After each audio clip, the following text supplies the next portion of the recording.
Uh, my in-laws are in town, so Pops and Gigi, Bob and Margie Henderson, give them a shout out. They're in town. They live in Seattle, so we spent the last 13 Thanksgivings with them, except for the couple of times that we traveled on the road. But so excited to have them here, and it'll just be our crew and them at the house. Just a traditional Thanksgiving. So I'm looking forward to it. What's your favorite part about Thanksgiving? Oh, for sure the pie. Just anything. Pumpkin cheesecake. If we can find one of those, then or somehow fashion it, that's my favorite. All of it, really. I love food. So, what about you? Favorite? Dressing. The dressing. Yes, I make it.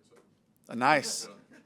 Like traditional, like in the turkey, pull it out, all that, or just on the side? Separate, yeah. Separate? No bacteria. Nice. Good. Just ruined my things. What's going on? What we got? Talked about Chris Godwin. Yeah. Right now, he's among just 3 guys that have had 50 catches or more, no drops. Yeah. What is it about just his hands? How good are those? Yeah, it's. I think it's mental focus. He's got natural ball skills, but I think that, if you guys have seen him, before games, he does a lot of meditation, a lot of visualization. So he actually walks down the field through his different routes that he has in the game plan, and there's some great science behind that, behind the visualization part and the visceral reaction you actually get if you can use your mind to be able to put yourself there. So I think all of that stuff really pays dividends, especially in critical moments. He's done a fantastic job with that. Especially on 3rd down, he converts. Yeah. Better. I think he was top 5 in that category as well. That's awesome. Yeah, and just keep finding a way to put Chris in good spots for one-on-one. So. Is there anything you can pinpoint to maybe the production decrease he's had recently? Yeah. Are defenses focusing in on him more, knowing that he's been that clutch option?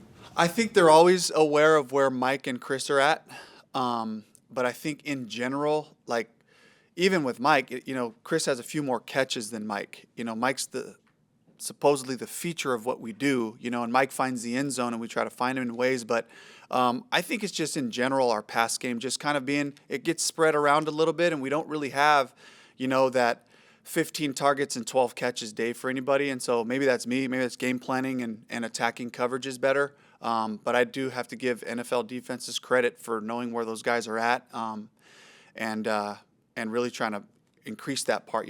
Particularly in the red zone. Just love to get Chris in the end zone more, and at all. Really. He's got 1 touchdown on the year. So it's really that's been kind of a mystery for me as we're building these concepts and these plays, looking back at the stuff that he's had success over the years, and really trying to replicate those things.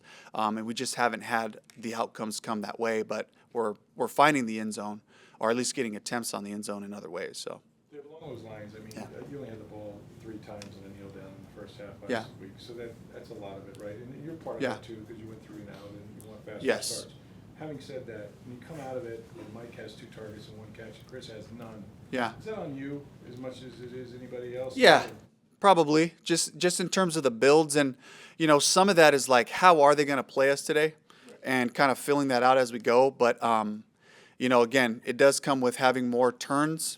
The first drive, we missed 2 big opportunities. We got Trey up the field on 1. He gets his hands on it.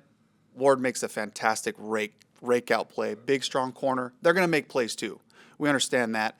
We're marching the ball down and we fumble, in field goal range right there. So you take that field goal right there.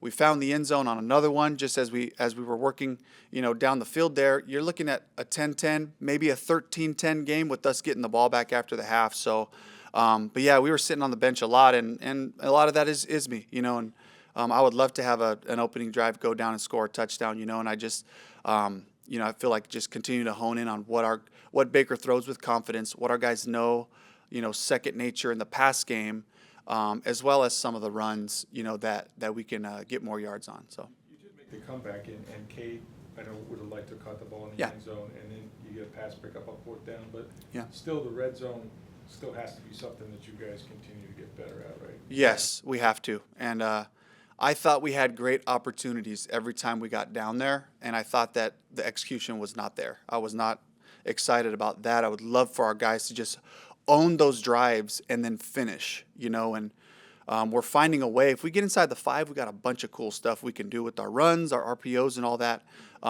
It's just as we get down into that 20, 15, 10 area, can we find our completions? Can we execute? Can we get the snap count on the right spot? We really just fell apart in critical times there. We're talking about all of a sudden it's 27-21. We're going down to win the game on one of those last drives, So, the positives are we can do this. And then the flip side of it is, guys, we have to finish and believe that you can, believe that we're built for this and you deserve this because of how hard you've worked to get to this point. So, Dave, you went up against a tackle machine last week in Fred Warner. You Yeah. get another one now with Zaire Franklin. Yeah. You look at him on film. What do you see from his game that's going to present some problems for you? Yeah, just no hesitation. He runs downhill. He diagnoses earlier, so we talked about a different type of Mike linebacker last week with Fred Warner, who is going to sit back a little bit, kind of take it in, and then make his decision, and play off of his combos, where Zaire, he's more of, he diagnoses, boom, he's like a rocket, so that's going to really have to heighten our combos for the offensive line in the run game or the play action game to just be aware of him trying to break those combos earlier. So we just got to be ready for that, a different style of Mike linebacker. And like you said, a tackling machine. So guys, take care of the rock as we get through the second level, get that second hand, and let's lock it up. So. Earlier you were talking about targets and Yeah. Chris Godwin and Mike Evans. Yeah. And possibly the defense as being part of the reason they're not getting so many targets. Yeah. Is that why Rashad White has really, exploded the past couple of months to be such a serious weapon in the pass game? Absolutely. Where does the attention go? Wow, you got this other guy with fantastic hands. That's part of it. And then I think the other part is just Baker's just got a real knack for finding the running back. He likes to use the running back as that outlet, and of course just designing stuff for Rashad to get him matched up on backers. And he's done a fantastic job for us. So yeah, that's a part of his production. And then what he showed all of us is not just catching the ball, but then he makes people miss in space. And he's got such a great feel for that. So it's like, okay, how else can we do this and get him out there? So. How much do you go into a game scripting plays like that? How many plays do you Yeah. do? And do you have to break off that how long? Because in my history, the traditional first 15, because in my history you kind of dip in and out of it, I have more of a mentality just having favorites, and the guys know what they are, and we kind of talk through it, and we say, what are our best runs out of these personnels? What are our best passes out of these personnels? The plays that I would just hate if I came out of this day without these getting called. And so that's really where it starts. And so you can call those starters or openers if you wanted to. But again, you mix into a third down. You have different types of second down situations. And that's where I think it helps me to just be flexible about the specific situations. Are they a two-shell team? Are they a pressure team here in this area? Where's the man show up? Now I don't have to be married to these other plays that necessarily don't fit a situation. Once we get back into normal ball, I'm just right back to my favorite lists and just making sure those get called. With the Colts waiving Shaquille Leonard, does that open up anything for you guys? What does that do for your offense? Yeah, I think it just kind of begs the question, are they going to just play more nickel? They've kind of been, 75% nickel defense to 12 personnel or bigger. So does that mean they go more? Or do they feel good about a base plan? So I always have that kind of skeptical thought in the back of my mind, like, hey, they're really going to think we're going to go all nickel here. Let's just throw base out there a couple of times. So we do have to make sure we check those boxes. But we're preparing for them to play in nickel defense, the different structures they have.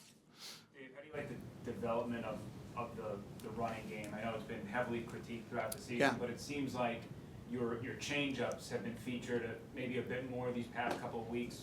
And what does it do for you when you move a little bit more east-west to open up some of the other Yeah. things you'd like to do with Rashad and Chase and whoever is out there? Yeah, you hit it, right? Just number one is just like making sure I take advantage of the people we have, and so we have DT, we have Trey, who can really stretch the edge fast, and we have a bunch of passes where we're moving those guys around. So it's great when we can take advantage of those, softens up the inside guys, and then some of our core runs in the game hit for 6, hit for 5. These are good, solid, normal runs, and still would love to have the occasional big one, pop out of there. And, and those kind of just come. They come with what the back sees in his ability to, break tackles on the second level. But it does help, and I thought last game, if you put the film on, there's a lot of, and we really respected that defensive front and the depth they had. I saw our offensive line knock them around. I saw Cody Mock have his best game as a rookie, and on Rashad's touchdown run, he's got Eric Armstead 3 yards in the end zone. I'm like, that doesn't get you guys excited. I don't know what will right there. This guy starts coming along. That's what we saw. It was really just technique, like we talked about. His feet, his pad level, his hands, all at the same time. Stinney had a couple flat back blocks it was a physical day for us. I would have loved to see what would have happened early on if we'd have got a few more first downs, and instead of having that short amount of plays at the half, like if we would have just doubled that in the first half to see where our run game would have ended up in the second half, instead of playing catch-up ball and we have to throw it all around the field. So starts with Hainsey. He played physical, he played fast, he's knocking 3 techniques over. The big boys on the edge are always doing a fantastic job, so I'm really thrilled with where that group's headed together. And just the way that they're working together. Like, you should, just in the last couple, like the last month really, they're really gelling. This is a young group, regardless of who it is. Even Tristan, who's an all-pro, this is his 4th year. These are young guys, and playing together, talking together. I'm excited where we're headed with that group. What about that Baker block on both sides? Yeah, so the coaching point was get in the way and then get out of the way. And then I think he was having some flashbacks of flag planting and all that, and was trying to put his hands on him, so he but he tried to run his feet. I think he just kind of got little brother long-armed at the end of it, like kind of holding his head. He's taking swings at him. So, but he did his job. So. What'd you think of the horse collar that Bosa told Baker that it's not illegal? Pull the horse collar on the last play with the pick. Oh, right. Yeah, there's a lot of stuff I think that Baker's not getting called right now. So I'd love for him to get the similar protections that a lot of other quarterbacks get. Thanks. You good? Thank you very much. All right, happy Thanksgiving. Thank you.